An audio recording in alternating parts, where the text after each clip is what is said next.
മല്ലികാർജ്ജുന ഖാർഗെ ഉൾപ്പെടെയുള്ള ദേശീയ തലത്തിലുള്ള കോൺഗ്രസിൻ്റെ നേതാക്കൾ ഇക്കാര്യത്തിൽ കുറ്റകരമായ മൗനം പാലിക്കുകയാണ്. ഇന്ത്യക്കാകെ മാതൃകയാകുന്ന രീതിയിൽ ഈ നിയമം നടപ്പാക്കില്ലെന്ന് ഉറച്ച നിലപാടെടുത്ത കേരള മുഖ്യമന്ത്രിക്ക് വലിയ പിന്തുണ. പൗരത്വ നിയമത്തെ നടപ്പാക്കാതിരിക്കാനും ആവശ്യമായിട്ടുള്ള ഒരു വലിയ പ്രക്ഷോഭത്തിനാണ് പുരോഗമന ശക്തികളും മതനിരപേക്ഷ ശക്തികളും ഒക്കെ ശ്രമിച്ചുകൊണ്ടിരിക്കുന്നത്. മുസ്ലിം ലീഗ് ഈ നിയമം നടപ്പാക്കാൻ പാടില്ല എന്ന ഒരു ഉറച്ച നിലപാട് പറയണം. അങ്ങനെ പറയുകയാണെങ്കിൽ ഞങ്ങൾ ലീഗിനെയും ഈ പരിപാടിയിലേക്ക് ക്ഷണിക്കും. ജമാഅത്ത് ഇസ്ലാമിയെ പോലുള്ളൊരു സംഘടനയെ ഞങ്ങൾ അന്ന് ആ സമിതിയിലേക്ക് കൊണ്ടുവന്നിട്ടില്ല. ഇന്നത്തെ ഒരു പുതിയ സാഹചര്യത്തിലും ഞങ്ങൾ പുതിയ ആളുകളെ ചേർത്തുകൊണ്ട് ഭരണഘടനാ സംരക്ഷണ സമിതിക്ക് ഒരു വിപുല വേദി ഉണ്ടാക്കാനും ഉദ്ദേശിക്കുന്നില്ല. പൗരത്വ നിയമ ഭേദഗതിക്കെതിരെ വലിയൊരു പ്രക്ഷോഭത്തിനൊരുങ്ങുകയാണ് കോഴിക്കോട്. ഭരണഘടനാ സംരക്ഷണ സമിതിയുടെ നേതൃത്വത്തിൽ 22-ാം തീയതി വരുന്ന വെള്ളിയാഴ്ച കോഴിക്കോട് കടപ്പുറത്ത് 1,00,000 പേർ അണിനിരക്കുന്ന റാലി സംഘടിപ്പിക്കാനാണ് നീക്കം. ഭരണഘടനാ സംരക്ഷണ സമിതിയുടെ കൺവീനറായിട്ടുള്ള KT കുഞ്ഞിക്കണ്ണൻ നമ്മളോടൊപ്പം ഉണ്ട്. എത്ര വലിയ പ്രതിഷേധമാണ് കോഴിക്കോട് കാണാൻ പോകുന്നത്? കോഴിക്കോട് രാജ്യത്ത് തന്നെ ഭരണഘടന സംരക്ഷിക്കാനും ഭരണഘടനയ്ക്ക് വിരുദ്ധമായിട്ടുള്ള പൗരത്വ നിയമത്തെ നടപ്പാക്കാതിരിക്കാനും ആവശ്യമായിട്ടുള്ള ഒരു വലിയ പ്രക്ഷോഭത്തിനാണ് പുരോഗമന ശക്തികളും മതനിരപേക്ഷ ശക്തികളും ഒക്കെ ശ്രമിച്ചുകൊണ്ടിരിക്കുന്നത്. പ്രത്യേകിച്ച് ന്യൂനപക്ഷ വിഭാഗങ്ങളിൽപ്പെട്ട സംഘടനകളൊക്കെ ശ്രമിച്ചുകൊണ്ടിരിക്കുന്നത്. മല്ലികാർജ്ജുന ഖാർഗെ ഉൾപ്പെടെയുള്ള ദേശീയ തലത്തിലുള്ള കോൺഗ്രസിൻ്റെ നേതാക്കൾ ഇക്കാര്യത്തിൽ കുറ്റകരമായ മൗനം പാലിക്കുകയാണ്. ഇങ്ങനെ ഒരു സന്ദർഭത്തിലാണ് ഈ നിയമം നടപ്പാക്കില്ലെന്ന് പറഞ്ഞാൽ നടപ്പാക്കില്ല എന്ന ഉറച്ച നിലപാടിൽ നിന്നുകൊണ്ട് കേരള സർക്കാർ, അതിന് നേതൃത്വം കൊടുക്കുന്ന മുഖ്യമന്ത്രി രംഗത്ത് വന്നിരിക്കുന്നു. ഇന്ത്യക്കാകെ മാതൃകയാവുന്നു. ഇന്ത്യയിലെ 13 സംസ്ഥാനങ്ങൾ ഈ നിയമത്തിനെതിരെ, അതും നമ്മൾ മനസ്സിലാക്കണം. അപ്പോൾ ഇന്ത്യക്കാകെ മാതൃകയാകുന്ന രീതിയിൽ ഈ നിയമം നടപ്പാക്കില്ലെന്ന് ഉറച്ച നിലപാടെടുത്ത കേരള മുഖ്യമന്ത്രിക്ക് വലിയ പിന്തുണ. ആ പിന്തുണ എന്താണ്? പൗരത്വ നിയമം അനുവദിക്കില്ലെന്ന ഇന്ത്യൻ ജനതയുടെ ഹൃദയ വികാരങ്ങളെ പ്രകടിപ്പിക്കുന്ന, അവരുടെ ഒരു പൗരത്വബോധത്തെ പ്രകടിപ്പിക്കുന്ന ഒരു വലിയ റാലി, ഒരു മഹാറാലി എന്ന നിലക്കാണ് ഞങ്ങളിത് പ്ലാൻ ചെയ്തിരിക്കുന്നത്. എങ്ങനെയായിരിക്കും എൻ്റെ പരിപാടിയുടെ നടത്തിപ്പും കാര്യങ്ങളും? മുഖ്യമന്ത്രിയാണത് ഉദ്ഘാടനം ചെയ്യുന്നത്. ഇന്ത്യയുടെ പാർലമെൻറ്റിനകത്ത് ഈ BJP കൊണ്ടുവന്ന മതനിരപേക്ഷതയ്ക്കും ജനാധിപത്യത്തിനെതിരായിട്ടുള്ള എല്ലാ നിയമനിർമ്മാണങ്ങളെയും അതിശക്തമായി എതിർത്ത ഒരു പാർലമെൻറ്ററിയനാണ് കേരളത്തിൽ നിന്നുള്ള ഒരു പാർലമെൻറ്റിന് ഇളവരങ്കരയും. അദ്ദേഹമായിരിക്കും അതിൻ്റെ അധ്യക്ഷൻ. മറ്റ് സാമൂഹ്യ സാംസ്കാരിക രാഷ്ട്രീയ സംഘടനകളുടെ നിരവധി പ്രതിനിധികൾ പങ്കെടുക്കും. പ്രധാനമായിട്ടും ഈ നിയമം മുസ്ലിം ഇതർ എന്ന രീതിയിൽ ആണ് പൗരത്വം വരുന്നത്. അപ്പോൾ മുസ്ലിം സമൂഹമാണ് ഇതിൻ്റെ പ്രത്യക്ഷ ഇരകളായിട്ട് മാറുന്നത്. മുസ്ലിങ്ങൾ മാത്രമല്ല ഇരകളാവുക എന്നുള്ളത് വേറെ കാര്യം, ഇരകളാവുന്നത്. അതുകൊണ്ട് തന്നെ കേരളത്തിലെ എല്ലാ മുസ്ലിം സാമൂഹ്യധാരകളെയും പ്രതിനിധീകരിക്കുന്ന സംഘടനകളുടെ പണ്ഡിതർ, അതിൻ്റെ സംഘാടക നേതാക്കൾ, അവരെല്ലാം തന്നെ ഈ വേദിയിൽ അണിനിരക്കും. കോൺഗ്രസിനെ ഈ പരിപാടിയിലേക്ക് ക്ഷണിക്കുന്നില്ല എന്ന് മനസ്സിലാക്കുന്നു.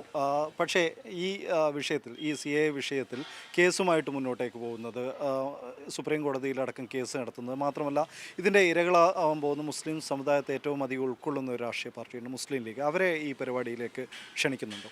മുസ്ലിം ലീഗ് VD സതീശനെ പോലുള്ള ഒരു നേതാവ് ഈ നിയമം നടപ്പാക്കാൻ പറ്റില്ല എന്ന മുഖ്യമന്ത്രിയുടെ നിലപാടിനെ പരിഹസിച്ചും K. സുരേന്ദ്രൻ്റെ നിലപാട് ആവർത്തിച്ചും സംസാരിച്ചപ്പോൾ ഒരക്ഷരം മുസ്ലിം ലീഗ് നേതൃത്വം മിണ്ടിയിട്ടില്ല.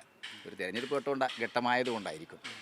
മുസ്ലിം ലീഗ് ഈ നിയമം നടപ്പാക്കാൻ പാടില്ല എന്ന ഒരു ഉറച്ച നിലപാട് പറയണം. അങ്ങനെ പറയുകയാണെങ്കിൽ ഞങ്ങൾ ലീഗിനെയും ഈ പരിപാടിയിലേക്ക് ക്ഷണിക്കും. പക്ഷേ സുപ്രീം കോടതിയിലൊക്കെ ഇതുമായിട്ട് കേസ് പോയ അന്നത്തെ സാഹചര്യത്തിൻ്റെ സമ്മർദ്ദം കൊണ്ടാണ്. ഇന്നിപ്പോൾ മല്ലികാർജ്ജുന ഖാർഗെ അദ്ദേഹത്തോട് മാധ്യമങ്ങൾ ചോദിച്ചു, ഈ ഇന്ത്യ മുന്നണിയുടെ നേതൃത്വം വഹിക്കുന്ന പാർട്ടി എന്ന നിലക്ക് നിങ്ങൾ അധികാരത്തിൽ വന്നു കഴിഞ്ഞാൽ CAA എടുത്തു കളയുമോ എന്ന ചോദ്യത്തിൽ നിന്ന് അദ്ദേഹം വളരെ കൗശലപൂർവ്വം ഒഴിഞ്ഞു മാറുകയാണ് ചെയ്തത്. ലീഗിൻ്റെ നേതാക്കൾക്ക് ഇത് മനസ്സിലായില്ലെങ്കിലും ലീഗിൻ്റെ അണികൾക്കിതറിയാം. അതുകൊണ്ട് ലീഗ് നേതൃത്വം ഇപ്പം സ്വന്തം പാർട്ടിയുടെ അടിത്തറയായിരിക്കുന്ന ഒരു സമുദായ വിഭാഗത്തിൻ്റെ അസ്തിത്വത്തെ തന്നെ ചോദ്യം ചെയ്യുന്ന രീതിയിൽ ഒരു നിയമമുണ്ടാക്കി ആ നിയമം മാറ്റണമെന്ന ആവശ്യം ഉയർന്നു വരുമ്പോൾ അത് മാറ്റാൻ പറ്റില്ല, പാർലമെൻറ്റ് അംഗീകരിച്ചു പോയില്ലേ എന്ന് പറഞ്ഞതുപോലെ ബാബരി മസ്ജിദ് പൊളിച്ചു പോയില്ലേ, ഇനി പറഞ്ഞിട്ട് എന്താ കാര്യം എന്ന യുക്തിയിലാണല്ലോ രാമക്ഷേത്രത്തെ പിന്തുണച്ചത്.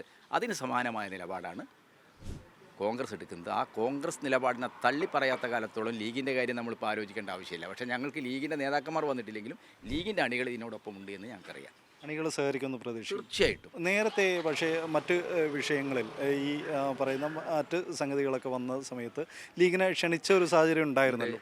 അന്ന് അവർ ഏകീകൃത സിവിൽ കോഡിൽ നിലപാട് പറഞ്ഞിരുന്നു. കോൺഗ്രസിൻ്റെ നിലപാടായിരുന്നില്ല അവർക്ക്. അവർ പലസ്തീൻ പ്രശ്നത്തിൽ അവർക്ക് ശശി തരൂരിൻ്റെ നിലപാടിനെ മുൻപിൻ ആലോചനയില്ലാതെ അവർ തള്ളിയിട്ടുണ്ട്. അതിൽ കൃത്യതയുണ്ടായിരുന്നു അവർക്ക്. ആ കാര്യങ്ങളിലൊക്കെ ഞങ്ങൾ അവരെ ക്ഷണിച്ചിട്ടുണ്ട്. പക്ഷേ അവർ സ്നേഹപൂർവ്വം ചില മുന്നണി ബന്ധങ്ങളുടെ പ്രശ്നം പറഞ്ഞ് ഒഴിഞ്ഞു നിൽക്കുകയാണ്. ഇപ്പോഴും അവർ ഈ CAA കാര്യത്തിൽ നിലപാട് പറയുകയാണെങ്കിൽ കൃത്യമായിട്ട് അവരെ ഞങ്ങൾക്ക് ക്ഷണിക്കാവുന്നതാണ്, അവർ പങ്കെടുപ്പിക്കാവുന്നതാണ് ഞങ്ങൾ കാണുന്നത്. യഥാർത്ഥത്തിൽ മുസ്ലിം ലീഗ് ഒരു ധർമ്മസങ്കടത്തിലാണ്. അതാണ് നമ്മൾ മനസ്സിലാക്കേണ്ടത്. കോൺഗ്രസിൻ്റെ ഈ നിലപാടുകളോട് മുസ്ലിം ലീഗിന് യോജിക്കാൻ പറ്റുമോ?